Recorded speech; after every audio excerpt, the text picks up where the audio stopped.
आज हम poetic devices की स्टडी करेंगे। पोएटिक डिवाइसेस को फिगर्स ऑफ स्पीच भी कहा जाता है। पोएटिक डिवाइसेस का इस्तेमाल पोएम्स में किया जाता है, नज़्मों में किया जाता है। पोएटिक डिवाइसेस का इस्तेमाल इसलिए किया जाता है कि नज़्मों को डेकोरेट किया जाए, उनको सजाया जाए, उनको जो है बहुत ज़्यादा इफ़ेक्टिव बनाया जाए, बहुत ज़्यादा पावरफुल बनाया जाए।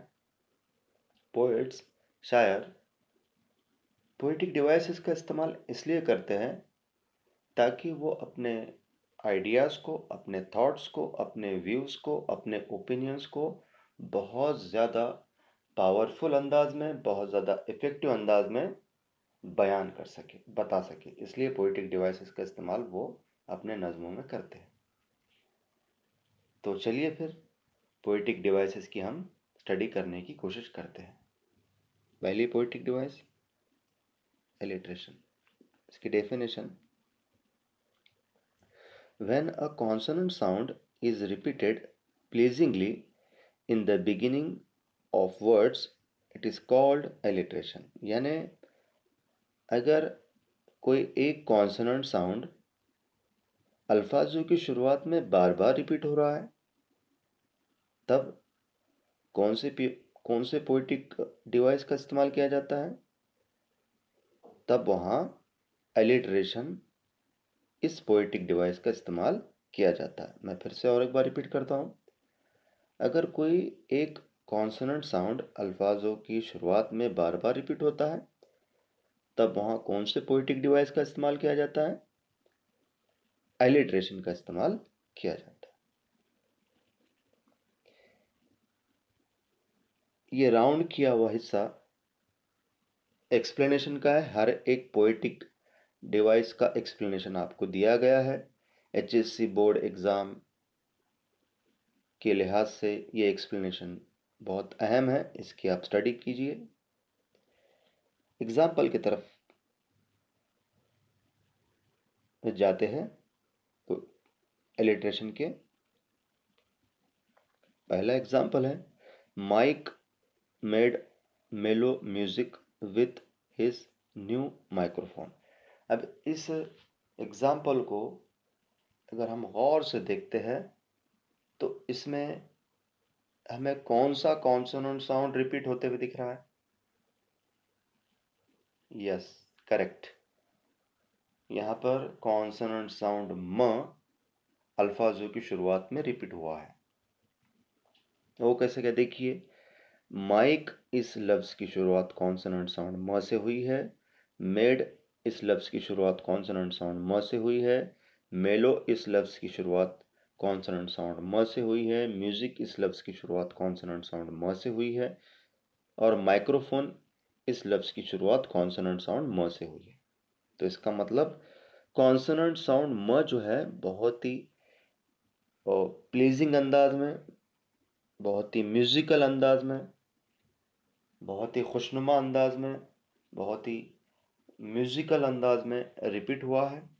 तो इस किस्म के रिपीटेशन को, यानी कॉन्सोनेंट साउंड के रिपीटेशन को क्या कहते हैं? एलिट्रेशन कहते हैं। Second example, Nick's nephew needed some new notebooks. अब इसमें कौन सा कॉन्सोनेंट साउंड रिपीट हुआ है? यस, यहाँ पर जो है कॉन्सोनेंट साउंड न बार बार रिपीट हुआ है। वो कैसे के देखिए, निक्स इस अल्फाज की शुरुआत कॉन्सोनेंट साउंड न से हुई है। नेफ्यू इस अल्फाज की शुरुआत कॉन्सोनेंट साउंड न से हुई है। नीडेड इस अल्फाज की शुरुआत कॉन्सोनेंट साउंड न से हुई है। न्यू इस अल्फाज की शुरुआत कॉन्सोनेंट साउंड न से हुई है। नोटबुक्स इस अल्फाज की शुरुआत कॉन्सोनेंट साउंड न से हुई है। और ये जो दो एग्जाम्पल यहाँ पर दिए गए हैं इन्हीं का एक्सप्लेनेशन इंग्लिश में यहाँ दिया गया। ये पहले एग्जाम्पल का एक्सप्लेनेशन और ये दूसरे एग्जाम्पल का explanation. Second figure of speech, second poetic device metaphor. इसकी definition: metaphor is an indirect comparison between two dissimilar different living और नॉन लिविंग थिंग्स। देखिए, मेटाफर किसे कहते हैं? मेटाफर उसे कहते हैं जब दो मुख्तलिफ जानदार या बेजान चीज़ों में इनडायरेक्ट कंपैरिजन किया जाता है। जब दो मुख्तलिफ जानदार या बेजान चीज़ों में इनडायरेक्ट कंपैरिजन किया जाता है और इनडायरेक्ट कंपैरिजन करके उन्हें अलग अलग नहीं बल्कि एक ही माना जाता है। उन्हें क्या माना जाता है? एक ही माना जाता है। तब इस किस्म के इनडायरेक्ट कंपैरिजन को क्या कहते हैं? मेटाफर कहते हैं। एग्जाम्पल देखते हैं। पहला example, the camel is the ship of desert. Camel यानी ऊंट और शिप यानी पानी का जहाज और डेजर्ट का मतलब होता है रेगिस्तान। तो कैमल को यानी ऊंट को क्या माना गया है? शिप माना गया है, पानी का जहाज माना गया है। हालांकि कैमल यानी ऊंट ये एक जानवर है और शिप पानी का जहाज एक चीज है। दोनों अलग अलग है लेकिन दोनों को एक माना गया है और दोनों में जो है इनडायरेक्ट कंपैरिजन किया गया है। यानी कैमल जो है, ऊंट जो है, ऊंट को क्या माना गया है? ऊंट क्या है? रेगिस्तान के पानी का जहाज है, ऐसा माना गया है। ऐसा इनडायरेक्ट कंपैरिजन किया गया दोनों के अंदर। तो ये क्या है? Metaphor. Second example, his voice is music to our years.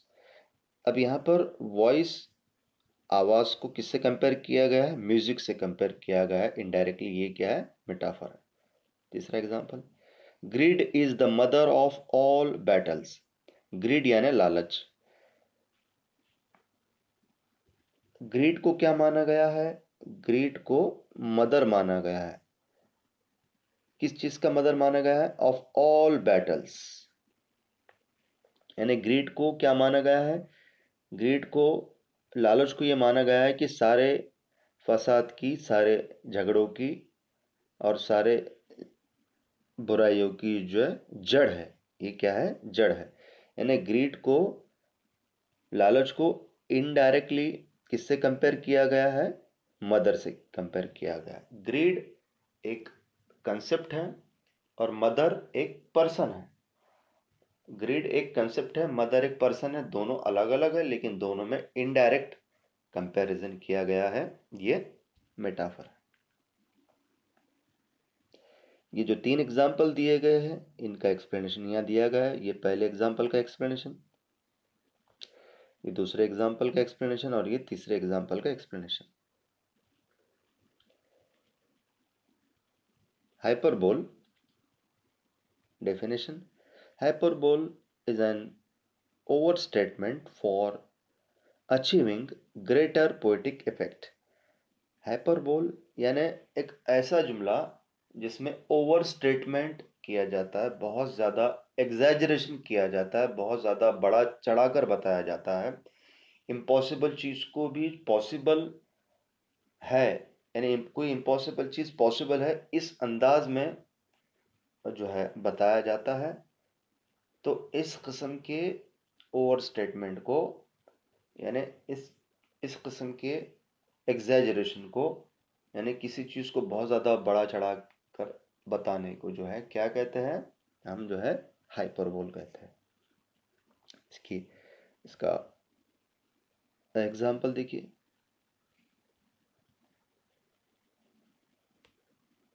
पहला example, your suitcase weighs a ton, और लास्ट में एक्सक्लेमेशन मार्क आया है यहाँ पर देखिए।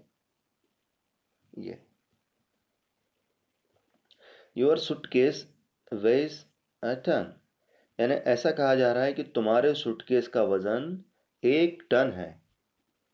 अब देखिए, सूटकेस का जो वजन है वो यानी बहुत से बहुत 1 किलो, 2 किलो, 5 किलो या 10 किलो रह सकता है, लेकिन सूटकेस का वजन 1 टन कहा जा रहा है। तो ये जो है बहुत ज़्यादा बड़ा चढ़ाकर बताया जा रहा है, यानी ऐसा बताने की कोशिश की जा रही कि सूटकेस बहुत ज़्यादा वजनी है, बहुत ज़्यादा वजन है। सेकेंड एग्जाम्पल देखिए। He solves a million issues these days. यहाँ पर ऐसा कहा जा रहा है कि आजकल वो लाखों प्रॉब्लम्स को, लाखों इश्यूज को सॉल्व कर रहा है, उनको हल कर रहा है। अब कोई भी शख्स अगर प्रॉब्लम्स को हल कर रहा है तो वो कितने प्रॉब्लम्स को हल कर सकता है? 10, 20, 40, 50 प्रॉब्लम्स को मैक्सिमम वो हल कर सकता है। लेकिन यहाँ पर क्या कहा जा रहा है कि वो इन दिनों में जो है, आजकल जो है, वो कोई शख्स जो है, ऐसा कहा जा रहा है कि वो लाखों यानी मिलियंस प्रॉब्लम को जो है हल कर रहा है। He solves a million issues these days, यानी वो जो है वो शख्स लाख, 1 लाख या लाखों प्रॉब्लम को हल कर रहा है। तो यहाँ पर बहुत जो है ओवर स्टेटमेंट किया गया है, बहुत ज़्यादा बड़ा चढ़ाकर बताया गया है। तो इस किस्म के ओवर स्टेटमेंट को क्या कहा जाता है? हाइपरबोल कहा जाता है। और ये जो दो एग्जाम्पल दिए गए हैं, इन्हीं का एक्सप्लेनेशन यहाँ पर नीचे दिया गया है। ये पहले एग्जाम्पल का एक्सप्लेनेशन और ये दूसरे एग्जाम्पल का explanation. Simile definition. Simile is a direct comparison between two dissimilar living or non-living things by using the words like, as और so। तो सिमिली किसे कहते हैं? सिमिली उसे कहते हैं जब दो मुख्तलिफ जानदार या बेजान चीज़ों के अंदर डायरेक्ट कंपैरिजन किया जाता है। और डायरेक्ट कंपैरिजन करने के लिए लाइक, एज या सो इन अल्फाजों में से किसी एक अल्फाज का इस्तेमाल किया जाता है, तब उसे क्या कहते हैं? सिमिली कहते हैं। क्या कहते हैं? सिमिली कहते हैं। एग्जाम्पल की तरफ चलते हैं। एग्जाम्पल, पहला example, Our soldiers are as brave as lions। Soldiers यानी सिपाही और लायंस मतलब शेर। तो यहाँ पर यह बताया गया है कि हमारे जो सोल्जर्स है, हमारे जो सिपाही है, वो कितने बहादुर है। ब्रेव मतलब बहादुर। वो कैसे बहादुर है? वो शेर के जैसे बहादुर है। सोल्जर्स का जो मुकाबला किया गया है, उनके बहादुरी का मुकाबला किया गया है, तो किससे मुकाबला किया गया है? शेरों से किया गया है। और ये कंपैरिजन कैसा है? डायरेक्ट है, क्योंकि यहाँ पर कौन से अल्फाज का इस्तेमाल किया गया है? एज, इस अल्फाज का इस्तेमाल किया गया है यहाँ पर। ये देखिए, ये एज, इस अल्फाज का इस्तेमाल किया गया है करके, ये क्या है? Direct comparison. सेकेंड एग्जाम्पल देखिए, his sacrifice is limitless like an ocean. Sacrifice यानी कुर्बानी और ओशन यानी समंदर। तो ऐसा कहा जा रहा है कि उसकी जो कुर्बानी है वो समंदर के जैसी है, यानी उसकी जो कुर्बानी है वो समंदर के जैसी लामहदूद है, लिमिटलेस, लामहदूद। और ये जो कंपैरिजन है ये डायरेक्ट है। वो कैसे क्या? देखिए, कंपैरिजन करने के लिए लाइक इस अल्फाज का इस्तेमाल किया गया। कौन से अल्फाज का इस्तेमाल किया गया? लाइक। तो ये कौन सा कंपैरिजन है? डायरेक्ट कंपैरिजन है, इसलिए ये क्या है? सिमिली है। ये जो दो एग्जाम्पल है, इन्हीं का एक्सप्लेनेशन यहाँ पर दिया गया है। ये पहले एग्जाम्पल का एक्सप्लेनेशन और ये दूसरे एग्जाम्पल का एक्सप्लेनेशन। पर्सोनिफिकेशन। पर्सोनिफिकेशन इस फिगर ऑफ स्पीच या इस पोएटिक डिवाइस के नाम से ही पता चलता है कि इसमें पर्सन ये लफ्ज़ आया है, इंसान ये लफ्ज़ आया है। तो इसका ताल्लुक ह्यूमन बीइंग से या इंसान से कहीं ना कहीं रहेगा। इसकी definition, personification is to give human qualities to non-human और नॉन लिविंग थिंग्स, यानी जब किसी बेजान चीज को जब किसी बेजान चीज को इंसानी खूबियां दी जाती है, ह्यूमन क्वालिटीज दी जाती है, यानी जब किसी बेजान चीज को इंसान माना जाता है और उसे इंसानी खूबियां दी जाती है, तब उसे क्या कहते हैं? पर्सोनिफिकेशन कहते हैं। एग्जाम्पल, पहला example, the flowers cry in the gentle breeze. अब देखिए, क्राई यानी रोना, ये ह्यूमन क्वालिटी है, इंसानी खूबी है। ये किसको दी गई है? फ्लावर्स को।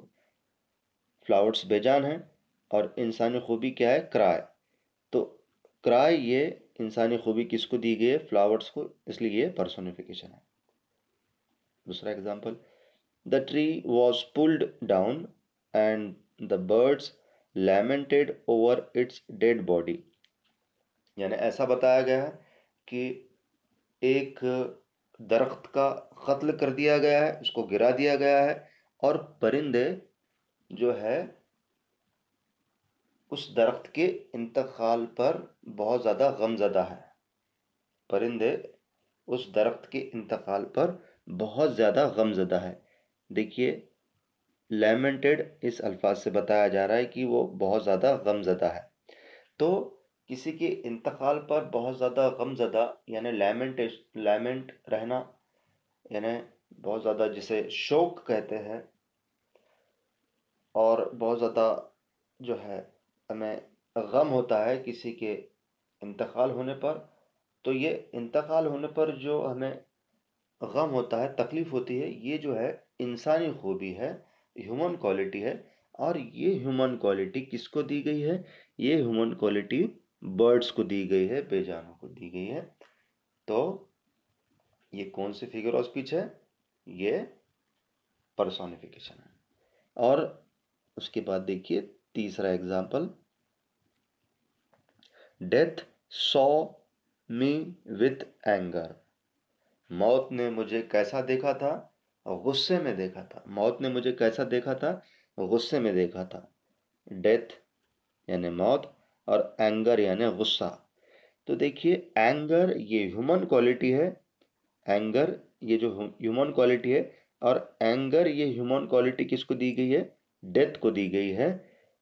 और डेथ क्या है? बेजान चीज़ है, इसलिए ये क्या है? पर्सोनिफिकेशन है। देखिए, ये पहले एग्जाम्पल का एक्सप्लेनेशन, ये दूसरे एग्जाम्पल का एक्सप्लेनेशन, और ये तीसरे एग्जाम्पल का एक्सप्लेनेशन। रिपीटेशन, रिपीटेशन इस पोएटिक डिवाइस के नाम से ही पता चल रहा है कि यहाँ कोई ना कोई चीज़ रिपीट हो रही है। देखिए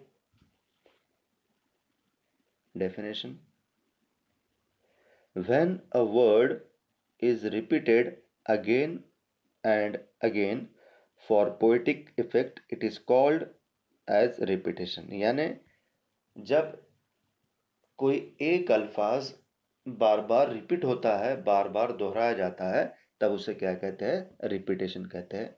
एग्जाम्पल देखिए, पहला example, he asked me many many times. अब इसमें आप खुद पहचान सकते कि कौन सा अल्फाज रिपीट हुआ है। यस, मेनी मेनी, ये अल्फाज दो बार रिपीट हुआ है, ये रिपीटेशन है। दूसरे एग्जाम्पल में देखिए, long long ago there was a kind king. इसमें कौन सा अल्फाज रिपीट हुआ है? Yes, correct. यहाँ पर लॉन्ग लॉन्ग ये अल्फाज रिपीट हुआ है, ये इसलिए ये क्या है? रिपीटेशन है।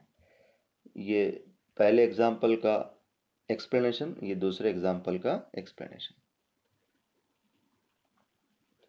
Antithesis, definition, when two opposite contradictory words or ideas are placed or used in two parallel structures of a sentence it is called antithesis. तो एंटीथेसिस किसे कहते हैं? एंटीथेसिस में क्या होता है, दो मुखालिफ अल्फाज या आइडियाज को इस्तेमाल किया जाता है। एंटीथेसिस में क्या होता है, दो अपोजिट वर्ड्स या आइडियाज को यूज किया जाता है, इस्तेमाल किया जाता है, लेकिन उनको एक साथ इस्तेमाल नहीं किया जाता है। तो कैसा इस्तेमाल किया जाता है? जुमले के दो हिस्से जो है वहाँ बनते हैं, जुमले के दो हिस्से बनते हैं। पहले हिस्से को वन पैरेलल स्ट्रक्चर कहते हैं, एक मसावी हिस्सा कहते हैं, और दूसरे हिस्से को सेकंड पैरेलल स्ट्रक्चर कहते हैं, दूसरा मसावी हिस्सा कहते हैं जुमले का। तो पहले पैरेलल स्ट्रक्चर में एक अपोजिट वर्ड आता है और दूसरे पैरेलल स्ट्रक्चर में दूसरा अपोजिट वर्ड आता है, तब हम उसे क्या कहते हैं? एंटीथेसिस कहते हैं। क्या कहते हैं? एंटीथेसिस। तो यहाँ हमें ये याद रखना जरूरी है कि एंटीथेसिस में दो अपोजिट वर्ड्स या आइडियाज इस्तेमाल होते हैं, लेकिन दोनों एक साथ इस्तेमाल नहीं होते, दोनों ये अपोजिट वर्ड्स या आइडियाज एक साथ नहीं होते। तो एक पैरेलल स्ट्रक्चर में एक अपोजिट वर्ड या आइडिया आता है और दूसरे पैरेलल स्ट्रक्चर में दूसरा अपोजिट वर्ड या आइडिया आता है, तब उसे हम क्या कहते हैं? एंटीथेसिस कहते हैं। एग्जाम्पल देखिए। पहला, give every man thy year but few thy voice.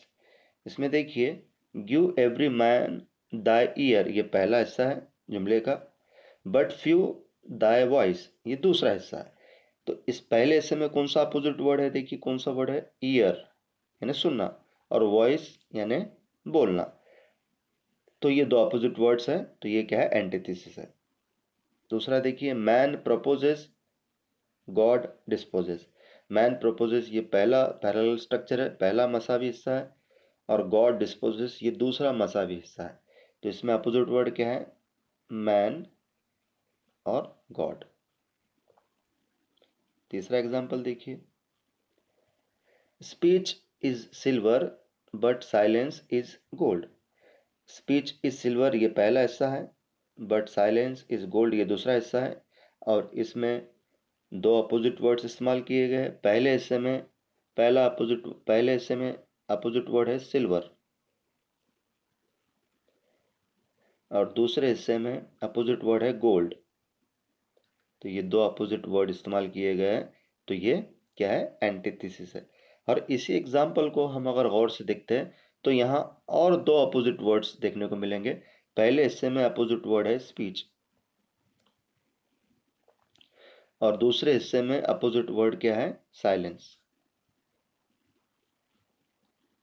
यानी यहाँ पर एक सेंटेंस में जो है हमें चार अपोजिट वर्ड्स देखने को मिले हैं। चौथा example, patience is bitter but it has a sweet fruit. Patience is bitter ये पहला हिस्सा है, but it has a sweet fruit. तो इसमें देखिए, पहले हिस्से में कौन सा वर्ड अपोजिट है? बिटर। और दूसरे हिस्से में कौन सा वर्ड अपोजिट है? स्वीट।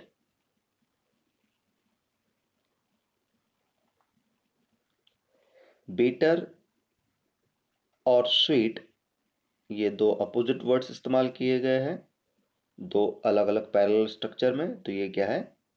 एंटीथेसिस है। पांचवा example, you want to smile but you have to sigh. इसमें देखिए, यू वांट टू स्माइल ये पहला हिस्सा है जुमले का, पहला पैरेलल स्ट्रक्चर है, but you have to sigh ये दूसरा पैरेलल स्ट्रक्चर है।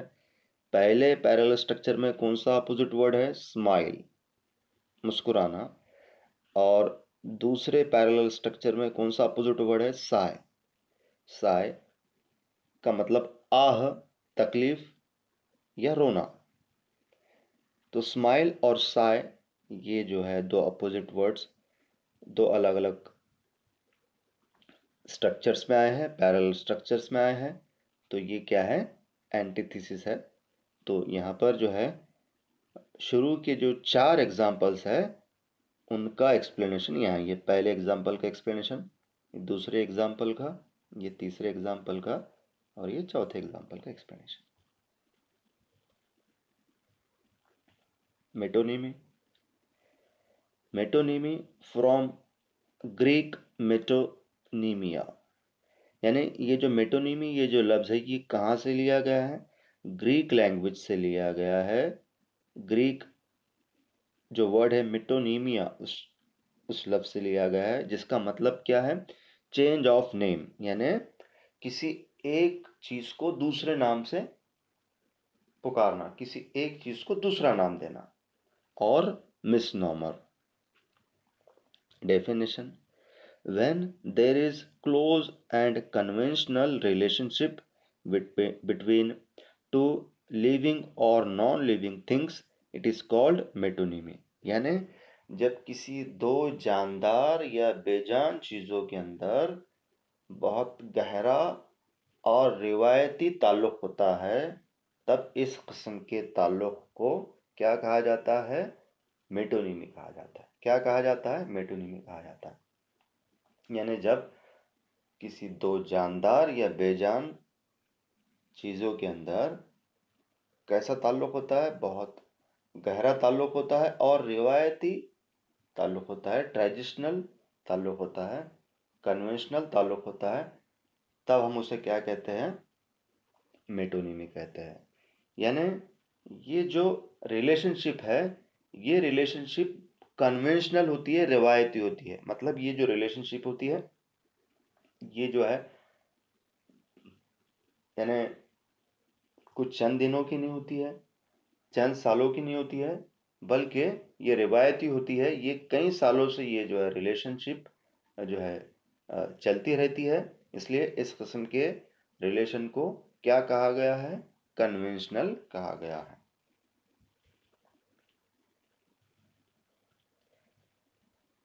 एग्जाम्पल, पहला example, a pen is mightier than a sword. कलम, पेन, कलम ताकतवर है स्वॉर्ड से। स्वॉर्ड यानी तलवार, पेन यानी कलम।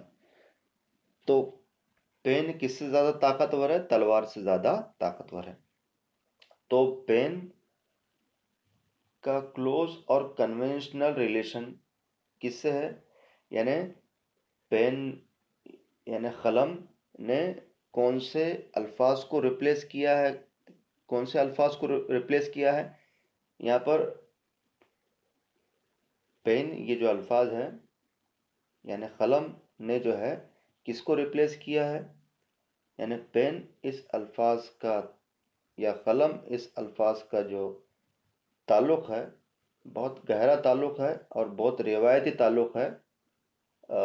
किसके साथ है, यस करेक्ट, पेन यानी कलम, इसका गहरा और रिवायती ताल्लुक़ है इल्म के साथ, नॉलेज के साथ।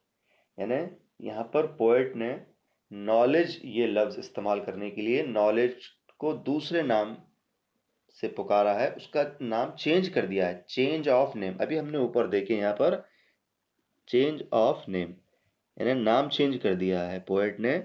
यानी नॉलेज कहने के बजाय पोएट ने जो है कौन सा अल्फाज इस्तेमाल किया, पेन, ये अल्फाज इस्तेमाल किया। और ताकत, फिजिकल पावर, ये अल्फाज इस्तेमाल करने के बजाय कौन सा अल्फाज इस्तेमाल किया उसने, स्वॉर्ड। इसका मतलब पेन का जो रिलेशन है, पेन जो है इसका क्लोज और कन्वेंशनल यानी रिवायती और गहरा रिश्ता है। पेन का रिवायती और गहरा रिश्ता है किसके साथ, नॉलेज के साथ, इल्म के साथ। और स्वॉर्ड इसका क्लोज और कन्वेंशनल रिश्ता है, बहुत गहरा और रिवायती रिश्ता है किसके साथ, फिजिकल स्ट्रेंथ के साथ। तो ये कौन सी फिगर ऑफ स्पीच है, मेटोनिमी। दूसरा example, the crown thought about the poor and weak. Crown यानी ताज किसके बारे में सोचता है? ताज गरीब और कमजोर लोगों के बारे में सोचता है। ताज यानी ताज किसके बारे में सोचता है? गरीब और कमजोरों के बारे में सोचता था। ताज किसके बारे में सोचता था? गरीब और कमजोर लोगों के बारे में सोचता था। तो अब ताज यानी क्राउन, ताज या क्राउन ये लफ्ज सुनते ही इसका गहरा और रिवायती ताल्लुक, इसका गहरा और रिवायती ताल्लुक यानी क्लोज और कन्वेंशनल रिलेशनशिप किससे जुड़ता है? बताइए किससे जुड़ता है? Yes, correct. ताज कहते ही उसका क्लोज और कन्वेंशनल रिलेशनशिप किससे जुड़ता है? किंग से जुड़ता है, एम्परर से जुड़ता है। किंग यानी बादशाह, एम्परर पुराने ज़माने के अंदर जो किंग्स हुआ करते थे, जो एम्परर हुआ करते थे, वो अपने सर पर ताज पहना करते थे। क्या पहना करते थे? ताज। तो पोएट ने किंग या एम्परर यानी किंग या एम्परर ये अल्फाज इस्तेमाल करने के बजाय, किंग या एम्परर ये अल्फाज को इस्तेमाल करने के बजाय इसको चेंज कर दिया और उसके जगह पे कौन सा अल्फाज इस्तेमाल किया? क्राउन। क्योंकि उसे ये पता था कि क्राउन इस लफ्ज का भी अगर हम इस्तेमाल कर लेते हैं तो क्राउन का क्लोज और कन्वेंशनल रिलेशनशिप है किसके साथ? किंग के साथ है, एम्परर के साथ है, राजा के साथ है।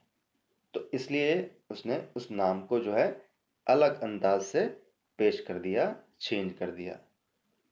तो यहाँ पर कौन से फिगर ऑफ स्पीच है? मेटोनिमी। ये जो दो एग्जाम्पल है इन्हीं का यहाँ पर एक्सप्लेनेशन दिया गया है। ये पहले एग्जाम्पल का एक्सप्लेनेशन और ये दूसरे एग्जाम्पल का explanation. साइनेक्टॉकी definition: when a part of something represents the whole or the whole represents the part, it is called synecdoche. इसके डेफिनेशन को समझने से पहले, क्योंकि डेफिनेशन में जो बात बताई गई है उसको अगर हमको समझना है तो हमें एक एग्जाम्पल को हमारे सामने लाना पड़ेगा। मान लीजिए कोई एक दरख्त है, मान लीजिए कोई एक दरख्त है। तो अगर मैं ऐसा कहता हूं कि दरख्त के जो पत्ते हैं, दरख्त के जो पत्ते हैं यानी लीव्स, दरख्त के जो पत्ते हैं लीव्स, तो मैं अगर ये ऐसा कहता हूं कि लीव्स पूरे दरख्त की नुमाइंदगी करते हैं और दरख्त, पूरा दरख्त पत्तों की नुमाइंदगी करता है। ध्यान से सुनिए, पत्ते पूरे दरख्त की नुमाइंदगी करते हैं और एक पूरा दरख्त पत्तों की नुमाइंदगी करता है। तो यहां पर देखिए कौन किसकी नुमाइंदगी कर रहा है? देखिए यहां पर अगर हम इसको समझ लेते हैं तो हम इस डेफिनेशन को भी समझ लेंगे। अब देखिए, पत्ते पूरे दरख्त की नुमाइंदगी कर रहे हैं, पत्ते पूरे दरख्त की नुमाइंदगी कर रहे हैं। तो पत्ते क्या हुए? पार्ट्स हुए। पत्ते क्या हुए? पार्ट्स हुए। दरख्त क्या हुआ? पूरा कंप्लीट हुआ। दरख्त क्या हुआ? पूरा कंप्लीट हुआ। दरख्त को हम क्या कहेंगे? कंप्लीट कहेंगे। और पत्ते क्या हुए? लीव्स क्या हुए? पार्ट्स हो गए, उसके हिस्से हो गए। तो पार्ट जो है किसको रिप्रेजेंट कर रहा है? पार्ट यानी लीव्स, पत्ते किसको रिप्रेजेंट कर रहे हैं? पत्ते किसकी नुमाइंदगी कर रहे हैं? पूरे दरख्त की नुमाइंदगी कर रहे हैं। पत्ते यानी part, part is representing complete, part is representing complete यानी पत्ते किसकी नुमाइंदगी कर रहे हैं? पूरे दरख्त की नुमाइंदगी कर रहे हैं। और ये भी कहा गया है कि पूरा दरख्त किसकी नुमाइंदगी कर रहा है? पत्तों की नुमाइंदगी कर रहा है। तो फिर हम यहाँ कैसा कहेंगे इसको? Complete is representing the part. तो इसको ही हम कैसा कहेंगे कि यहाँ पर लीव्स यानी पार्ट्स है। लीव्स क्या है? पार्ट्स है। और वो किसकी नुमाइंदगी कर रहे हैं? कौन से कंप्लीट की नुमाइंदगी कर रहे हैं? ट्री की नुमाइंदगी कर रहे हैं। और ट्री क्या है? कंप्लीट है। और वो किसकी नुमाइंदगी कर रहा है? लीव्स की नुमाइंदगी कर रहा है, पार्ट की नुमाइंदगी कर रहा है। तो यहाँ पर यही बात डेफिनेशन में बताई गई कि when part is representing whole यानी कंप्लीट, और जब एंड होल यानी complete is representing part, when whole is representing part या फिर पार्ट रिप्रेजेंटिंग होल, यानी when complete is representing part या फिर पार्ट इज रिप्रेजेंटिंग कंप्लीट।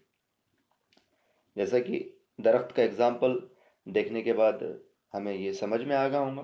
तो इस किस्म के जो रिप्रेजेंटेशन को, इस किस्म के नुमाइंदगी को पार्ट और कंप्लीट, कंप्लीट पार्ट, इस किस्म के नुमाइंदगी को क्या कहा जाता है? साइनेक्टोकी कहा जाता है। यानी पोएम के अंदर जब इस किस्म की नुमाइंदगी बताई जा रही कि जब पार्ट किसको रिप्रेजेंट कर रहा है? कंप्लीट को रिप्रेजेंट कर रहा है। और जब कंप्लीट किसको रिप्रेजेंट कर रहा है? पार्ट को रिप्रेजेंट कर रहा है। तब कौन से फिगर ऑफ स्पीच का या कौन से पोएटिक डिवाइस का इस्तेमाल किया जाता है? साइनेक्टोकी। एग्जाम्पल, पहला example, the whole village goes to city for work, यानी पूरा देहात काम करने के लिए शहर जाता है। पूरा देहात काम करने के लिए शहर जाता है। अब पूरा देहात काम करने के लिए शहर जाता है, तो इसका मतलब देहात को पैर है क्या? वो कोई इंसान है क्या जो चल कर जाता है? नहीं। तो देहात क्या है? कंप्लीट है। देहात क्या है? कंप्लीट है। और ये कंप्लीट देहात क्या है? कंप्लीट है। और ये कंप्लीट किसको रिप्रेजेंट कर रहा है? विलेजर्स को रिप्रेजेंट कर रहा है। विलेजर्स क्या है? पार्ट है। देहात क्या है? कंप्लीट है। और विलेजर्स क्या है? उसका पार्ट है, उसका हिस्सा है। तो ये कंप्लीट किसको रिप्रेजेंट कर रहा है? किसकी नुमाइंदगी कर रहा है? किस पार्ट की नुमाइंदगी कर रहा है? विलेजर्स यानी देहातियों की नुमाइंदगी कर रहा है। क्योंकि देहाती कहाँ जाते हैं काम करने के लिए? देहाती कहाँ जाते हैं काम करने के लिए? शहर में जाते हैं। तो यहाँ पर होल किसको रिप्रेजेंट कर रहा है? पार्ट को रिप्रेजेंट कर रहा है, विलेजर्स को रिप्रेजेंट कर रहा है। तो ये क्या है? साइनेक्टोकी। दूसरा example, the skillful hands built the Taj Mahal, यानी बहुत हुनरमंद हाथों ने, बहुत ज़्यादा हुनरमंद हाथों ने ताजमहल की तामीर की थी। यानी हुनरमंद हाथों ने ताजमहल की तामीरी की थी। तो अब हाथ यानी हैंड्स, हैंड्स क्या है? पार्ट है। तो ये हैंड्स कौन से कंप्लीट को रिप्रेजेंट कर रहे हैं? हैंड्स पार्ट है। और कौन से कंप्लीट को रिप्रेजेंट कर रहे हो? किसकी नुमाइंदगी कर रहे हैं? हैंड्स जो है किसकी नुमाइंदगी कर रहे हैं? बेहतरीन कारीगरों की नुमाइंदगी कर रहे हैं। किसकी नुमाइंदगी कर रहे हैं? बेहतरीन कारीगरों की। यानी जो ये हैंड्स है, तो ये किसके है? ये बेहतरीन कारीगरों के हैं। तो पोएट ने यहाँ क्या किया? यानी expert skillful artists, skillful artists ऐसा कहने के बजाय पोएट ने कौन सा अल्फाज इस्तेमाल किया? यहाँ पर कौन सा अल्फाज इस्तेमाल किया गया? हैंड्स। यानी हैंड्स एक पार्ट है, हैंड्स क्या है, हाथ, ये क्या है, पार्ट्स है, तो वो किसको रिप्रेजेंट कर रहे हैं, वो कौन से कंप्लीट को रिप्रेजेंट कर रहे हैं, वो जो है स्किलफुल या एक्सपर्ट कारीगरों को रिप्रेजेंट कर रहे हैं, उनके वो हाथ थे। तो ये कौन सी फिगर ऑफ स्पीच है, ये साइनेक्टोकी। ये जो दो एग्जाम्पल दिए गए हैं इन्हीं को यहाँ पर जो है एक्सप्लेन किया गया है। ये पहले एग्जाम्पल को एक्सप्लेन किया गया है और ये दूसरे एग्जाम्पल को एक्सप्लेन किया गया है।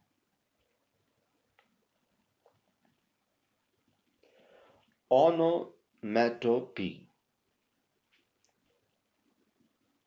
इसका definition, when the sound of the word suggests its meaning it is called ओनोमैटोपी।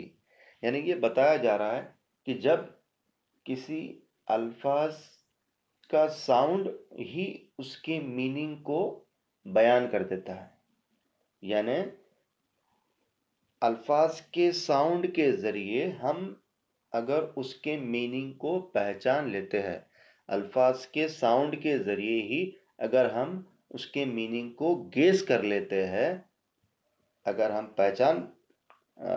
जो है पहचान लेते हैं, तब ऐसे अल्फाजों को क्या कहा जाता है, ओनोमोटोपोइक वर्ड्स कहा जाता है। क्या कहा जाता है, ओनोमोटोपोइक वर्ड्स कहा जाता है। और जहाँ ओनोमोटोपोइक वर्ड्स का इस्तेमाल किया जाता है तो वहाँ उस फिगर ऑफ स्पीच को या उस पोएटिक डिवाइस को क्या कहते हैं, ओनोमैटोपी। क्या कहते हैं, ओनोमैटोपी। यानी अल्फाज, ऐसे कुछ अल्फाज होते हैं कि जिनकी साउंड के ज़रिए, ऐसे कुछ अल्फाज होते हैं कि जिनके साउंड के ज़रिए उनके मीनिंग का अंदाज़ा हम लगा सकते हैं, उनके मीनिंग का हम अंदाज़ा लगा सकते हैं उनके साउंड के ज़रिए। तब ऐसे अल्फाजों को क्या कहा जाता है, ओनोमोटोपोइक वर्ड्स कहा जाता है। और ऐसे अल्फाज जहाँ इस्तेमाल किए जाते हैं उसे क्या कहते हैं, ओनोमोटोपी कहते हैं। एग्जाम्पल देखिए, the buzzing bee flew away. अब इस एग्जाम्पल में देखिए, ऐसा कौन सा अल्फाज है जिसका ताल्लुक साउंड से है। Yes, correct.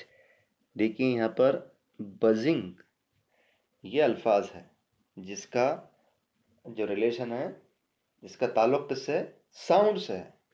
बजिंग ये जो अल्फाज है इसका ताल्लुक किससे है, साउंड से है। इसलिए ये कौन सा वर्ड है, ये जो है ओनोमोटोपोइक वर्ड्स है। तो कौन से फिगर ऑफ स्पीच है यहाँ पर, ओनोमोटोपी। दूसरा example, the twittering of tiny birds. इसमें बताइए कौन सा अल्फाज है जिसका ताल्लुक साउंड से है, यानी ऐसा कौन सा अल्फाज है जिसका रिलेशन साउंड से है, यानी कोई साउंड के बारे में वो अल्फाज बता रहा है। Yes, correct, twittering. Twittering of tiny birds यानी छोटे छोटे परिंदों का चहचहाना। टाइनी का मतलब छोटे परिंदे, बहुत छोटे परिंदे।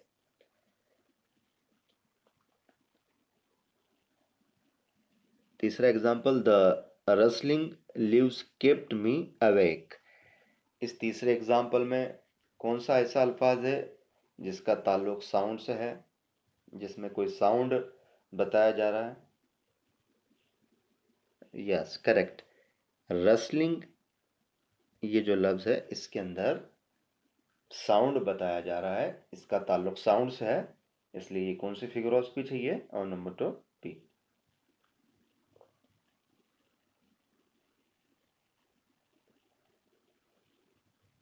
चौथा एग्जाम्पल, द मोन of doves in in immemorial aims and murmuring of innumerable bees। इसमें अगर गौर से देखें तो कौन सा वर्ड है जिसका ताल्लुक साउंड से है। देखिए मैं सेंटेंस और एक बार पढ़ता हूँ। The moan of doves in immemorial aims and murmuring of innumerable bees. The moan of doves in immemorial aims and murmuring of innumerable bees. तो मेरे ये पढ़ने तक आपने अंदाज़ा लगा लिया होगा कि ऐसा इस सेंटेंस में ऐसा कौन सा वर्ड है जिसका ताल्लुक किससे है? साउंड से है। तो यस, वो वर्ड है मर्मरिंग। मर्मरिंग ये जो वर्ड है इसका ताल्लुक किससे है? साउंड से है। तो इसलिए ये यहाँ पर कौन सी फिगर ऑफ स्पीच है? ओनोमेटोपी। और यहाँ पर ये जो 4 एग्जाम्पल दिए गए हैं इन्हीं को यहाँ पर जो है एक्सप्लेन किया गया है। ये पहले एग्जाम्पल को एक्सप्लेन किया गया है, ये दूसरे एग्जाम्पल को एक्सप्लेन किया गया है, ये तीसरे एग्जाम्पल को एक्सप्लेन किया गया है और ये चौथे एग्जाम्पल को एक्सप्लेन किया गया है।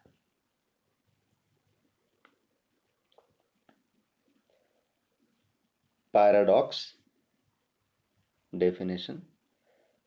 Paradox is a statement which appears to be absurd and meaningless superficially, but it actually has deep, valid and acceptable meaning.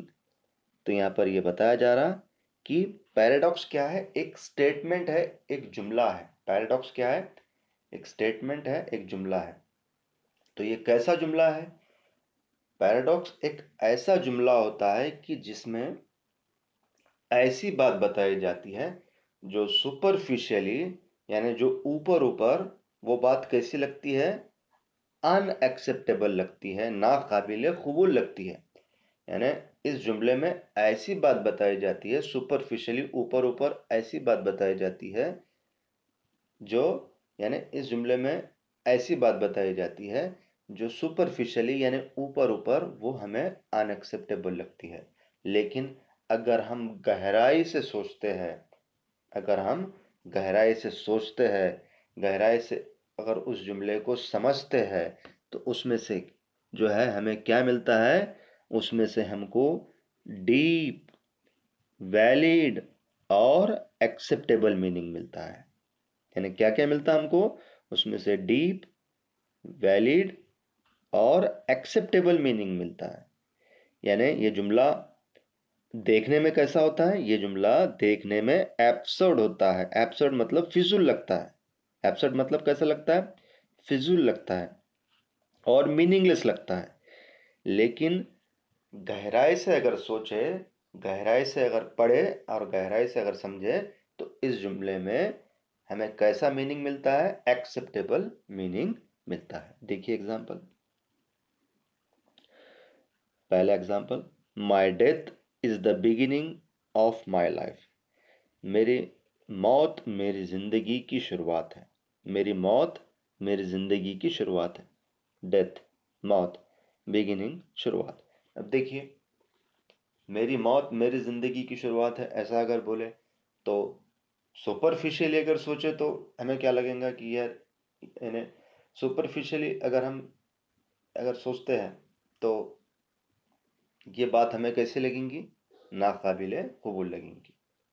यानी my death is the beginning of my life. तो मेरी मौत मेरी जिंदगी की शुरुआत है। तो अगर ऊपर ऊपर अगर हम इस जुमले को समझने की कोशिश करते हैं तो ये जुमला हमें कैसा लगता है? एब्सर्ड लगता है, एब्सर्ड लगता है, फिजूल लगता है, मीनिंगलेस लगता है। ऐसा लगता है कि इसका मीनिंग नहीं है। लेकिन गहराई से अगर सोचे हम तो इसमें एक गहरी और सच्ची बात बताई गई। वो कैसे का देखिए, वो इस तरीके से कि जब मेरा इंतकाल होगा, माय डेथ, जब मेरा इंतकाल होगा तो वहाँ से बिगिनिंग होगी। वहाँ से बिगिनिंग होगी मेरी लाइफ की। यानी जब मेरी जब फिजिकल डेथ होगी तो वहाँ से मेरी स्पिरिचुअल लाइफ शुरू होगी। कौन सी लाइफ शुरू होंगी? रूहानी ज़िंदगी शुरू होंगी। यानी जब मेरी फिजिकल डेथ होगी, जब मेरी जो है जिस्मानी मौत होगी, तो वहाँ से क्या शुरू होंगी? मेरी रूहानी ज़िंदगी शुरू होंगी। क्या शुरू होंगी? रूहानी ज़िंदगी। और हमें ये मालूम है कि जो है रूहानी ज़िंदगी जो है, स्पिरिचुअल लाइफ जो है, वो कैसी है? लामहदूद है, लिमिटलेस है। तो ऊपर ऊपर ये जो जुमला है, ये कैसा लग रहा था पहले? ये ऊपर ऊपर ये जो जुमला कैसा लग रहा था? ये अनएक्सेप्टेबल लग रहा था, मीनिंगलेस लग रहा था, एब्सर्ड लग रहा था, फिजूल लग रहा था। लेकिन हमने गहराई से सोचने के बाद इसमें जो है एक्सेप्टेबल और एक डीप मीनिंग हमें मिला है। My slate remains blank in spite of writing. Slate यानी तख्ती। स्लेट यानी क्या है? तख्ती। स्लेट यानी क्या है? तख्ती है। तो ऐसा कहा जा रहा है कि मेरी तख्ती लिखने के बावजूद भी, राइटिंग यानी लिखना, लिखने के बावजूद भी मेरी तख्ती कैसी है? ब्लैंक है, कोरी है, खाली है। अब देखिए, तख्ती पर अगर बच्चे लिखते हैं, बचपन में हमने भी लिखा है। तख्ती पर जब हम लिखते हैं तो तख्ती पे लिखने के बाद वो खाली रहती है क्या? तख्ती पे हम लिख रहे हैं तो तख्ती पे लिखने के बाद वो खाली रहेंगी? नहीं, बिल्कुल नहीं। तो यहाँ पर ऐसा कहा जा रहा है कि लिखने के बावजूद भी मेरी तख्ती जो है खाली है। तख्ती पे लिखा जा रहा है फिर भी कहा जा रहा है कि मेरी तख्ती खाली है। तो सुपरफिशियली ये जो जुमला कैसा है, ऊपर ऊपर अगर सोचे तो ये जुमला कैसा लग रहा हमको? ये जुमला हमको मीनिंगलेस लग रहा, फिजूल लग रहा, अनएक्सेप्टेबल लग रहा। लेकिन गहराई से अगर सोचे तो यहाँ पर एक्सेप्टेबल मीनिंग है। वो कैसे? क्या देखिए, अब स्लेट को यानी तख्ती को मान लो हमारा दिमाग, तख्ती को मान लो। स्लेट क्या है? हमारा ब्रेन है, हमारा माइंड है। स्लेट क्या है? हमारा ब्रेन है, हमारा माइंड है। और राइटिंग क्या है? नॉलेज हासिल करना। राइटिंग का मतलब क्या? राइटिंग का मतलब क्या है? नॉलेज हासिल करना। स्लेट क्या है? तख्ती क्या है? हमारा ब्रेन, हमारा माइंड। और राइटिंग क्या है? नॉलेज हासिल करना। तो हम अगर कितना भी नॉलेज हासिल कर ले, हमारे इस ब्रेन में हम कितना भी नॉलेज हासिल कर ले, तो हमारा दिमाग कैसा रहता है? ब्लैंक रहता है। लास्ट में कैसा रहता है? ब्लैंक ही रहता है। क्योंकि हम पूरे दुनिया का इल्म हमारे दिमाग में नहीं बिठा सकते हैं, वो आखिर में खाली ही होता है। तो ये गहरी बात यहाँ पर बताई गई है करके। यहाँ पर ये जो जुमला है, ये ऊपर ऊपर सुपरफिशियली कैसा लग रहा है? अनएक्सेप्टेबल लग रहा है, मीनिंगलेस लग रहा है। लेकिन इसमें जो है गहरा मीनिंग निकला है। तो ये जो है